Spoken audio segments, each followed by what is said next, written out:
السلام عليكم ورحمة الله وبركاته. الحمد لله رب العالمين. اللهم صل على محمد وعلى آل محمد كما صليت على إبراهيم وعلى آل إبراهيم وبارك على محمد وعلى آل محمد كما باركت على إبراهيم وعلى آل إبراهيم إنك حميد مجيد. അള്ളാഹുവേ, ഞങ്ങളെല്ലാവരെയും നീ അനുഗ്രഹിക്കുമാറാകട്ടെ. ഇന്നലെ ആ വീട്ടിലേക്ക് ഒരുപാട് ആൾക്കാർ പോയി. ഇടുങ്ങിയ വഴിയാണ്, നടക്കാനൊന്നും ശരിക്ക് കഴിയാത്ത വഴികളാണ്. അപ്പോൾ ഇടുങ്ങിയ വീടുമാണ്. ആ വീടാണ് നമുക്ക് എല്ലാവർക്കും പോകാനുള്ള ഖബർ. ദുഃഖത്തിന്റെ വീട്ടിൽ നിന്ന്, ദുഃഖം തളം കെട്ടി നിൽക്കുന്ന വീട്ടിൽ നിന്ന്, നഷ്ടപ്പെട്ടു പോയ ആളെക്കുറിച്ച വിഷമകരമായ ഓർമ്മകളിൽ നിന്ന് കൊച്ചുകുട്ടിയുടെ ഖബറിലേക്ക് നമ്മൾ പോകുമ്പോൾ സന്തോഷത്തിന്റെ വീട്ടിലേക്കാണ് പോകുന്നത്. പാപം ചെയ്യാത്ത, കളങ്കമില്ലാത്ത, ശുദ്ധമായ മനസ്സുമായി ആ കുഞ്ഞ് അവിടെ കിടക്കുകയാണ്. അള്ളാഹുവെ അനുഗ്രഹിക്കുമാറാകണം. യൗമൻ യജ്അലുൽ വിൽദാന ശീബൻ, കൊച്ചുകുട്ടി പോലും വയസ്സായ ഘട്ടത്തിലെത്തുന്ന അന്ത്യനാളിൽ നമ്മൾ ആഗ്രഹിച്ചു പോകും, കൊച്ചുകുട്ടിയായിരിക്കെ മരിച്ചാൽ എത്ര നന്നായിരുന്നു എന്ന്. പാപം ചെയ്യാതെ, പ്രശ്നങ്ങളിലൊന്നും ഇടപെടാതെ, ഫിത്നയിൽപ്പെടാതെ മരിച്ചു പോയെങ്കിൽ എന്ന്. അള്ളാഹു നമ്മുടെ ആയുസ് ഇത്ര വരെ എത്തിച്ചിരിക്കുകയാണ്. എങ്കിൽ നമുക്ക് എങ്ങനെ അള്ളാഹുവെ ആരാധിക്കാതിരിക്കാൻ കഴിയും? എങ്ങനെ സുബഹിന് മുമ്പ് ഉണരാതിരിക്കാൻ കഴിയും? എങ്ങനെ ജമാഅത്തിന് മസ്ജിദിൽ എത്താതിരിക്കാൻ കഴിയും? എങ്ങനെ അമലുകളും ഇബാദത്തുകളും കൃത്യമായി നിർവഹിക്കാതിരിക്കാൻ സാധിക്കും? ഒരു പൈസ കളഞ്ഞുപോയാൽ, ഒരു വറ്റു വീണുപോയാൽ, എന്തെങ്കിലും ഒന്ന് നഷ്ടപ്പെട്ടാൽ അത് വീണ്ടെടുക്കാൻ നമ്മൾ നിർബന്ധമായും ശ്രമിക്കും. മക്കൾ നഷ്ടപ്പെട്ടു പോയാലോ നമുക്ക് വീണ്ടെടുക്കാൻ നിവൃത്തിയില്ല.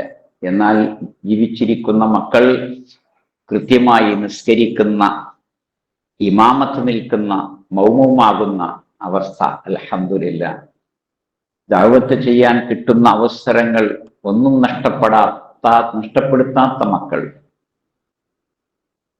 ആളുകൾ ദാഹിച്ച് വിശന്നിരിക്കുന്നുണ്ട്. അവർക്ക് പരലോകത്ത് സ്വർഗത്തിൽ സുഭിക്ഷമായ ഭക്ഷണം കിട്ടാൻ, വെള്ളം കിട്ടാൻ, പാനീയങ്ങൾ കിട്ടാൻ അവർക്ക് തൗഹീദ് കിട്ടേണ്ടതുണ്ട്, സുന്നത്ത് കിട്ടേണ്ടതുണ്ട്, ആരാധനകളും അനുഷ്ഠാനങ്ങളും ഒക്കെ ശരിക്ക് നിർവഹിക്കാൻ അവസരം കിട്ടേണ്ടതുണ്ട്. അവരോട് പറയാൻ വേണ്ടി അള്ളാഹു നമ്മളെ ഏൽപ്പിച്ചിരിക്കുന്നു. നബി സല്ലല്ലാഹു അലൈഹി വസല്ലം നമ്മളെ ഏൽപ്പിച്ചിരിക്കുന്നു. സൂറത്ത് ത്വാഹ 132 ആയത്ത്, വഅ്മുർ അഹ്ലക ബിസ്സലാ, മക്കളോട്, കൂട്ടുകുടുംബത്തോട് നിസ്കരിക്കാൻ കൽപ്പിക്കണം.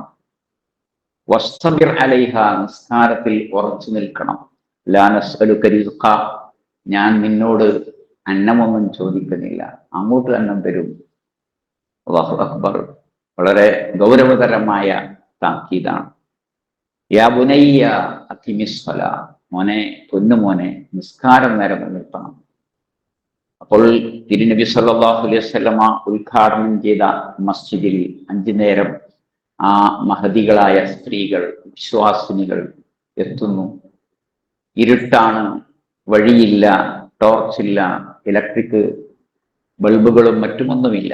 എങ്കിലും പ്രയാസപ്പെട്ട് അവരെത്തുന്നു. കാരണം അവർക്ക് സന്തോഷകരമായ ജമാഅത്ത് നിസ്കാരത്തിന്റെ പ്രതിഫലം, ഖൈറു സുഫൂഫിൻ നിസാഇ, സ്ത്രീകളുടെ ഏറ്റവും പുണ്യമേറിയ സഫ്, അതിന്റെ പ്രതിഫലം, നബി സല്ലല്ലാഹു അലൈഹി വസല്ലം തിരിഞ്ഞിരുന്ന് നടത്തുന്ന പ്രഭാഷണങ്ങൾ, ക്ലാസുകൾ, ഒരു ഹജ്ജ് ചെയ്ത കൂലി എല്ലാം നേടാൻ. അതുകൊണ്ട് നമ്മുടെ ഖബറിലേക്കുള്ള വെളിച്ചവും, നമ്മുടെ ഖബറിലേക്കുള്ള വിരിപ്പും പുതപ്പും, നമ്മുടെ ഖബറിലേക്കുള്ള സുഗന്ധവും എല്ലാം നേരത്തെ തന്നെ ഏർപ്പാട് ചെയ്യണം. ഇല്ലെങ്കിൽ അവിടെ ചീത്ത വസ്തുക്കളുമായി, ദുർഗന്ധവുമായി, നരകത്തിന്റെ പുതപ്പുമായി, ഒരുപക്ഷെ നരകത്തിന്റെ കാവൽക്കാരുടെ തൊട്ടു മുമ്പുള്ള കാവൽക്കാരായി ചിത്ത കാര്യങ്ങളുമായി മലക്കുകൾ അവിടെ ഹാജരാകാൻ ചാൻസ് ഉണ്ട്.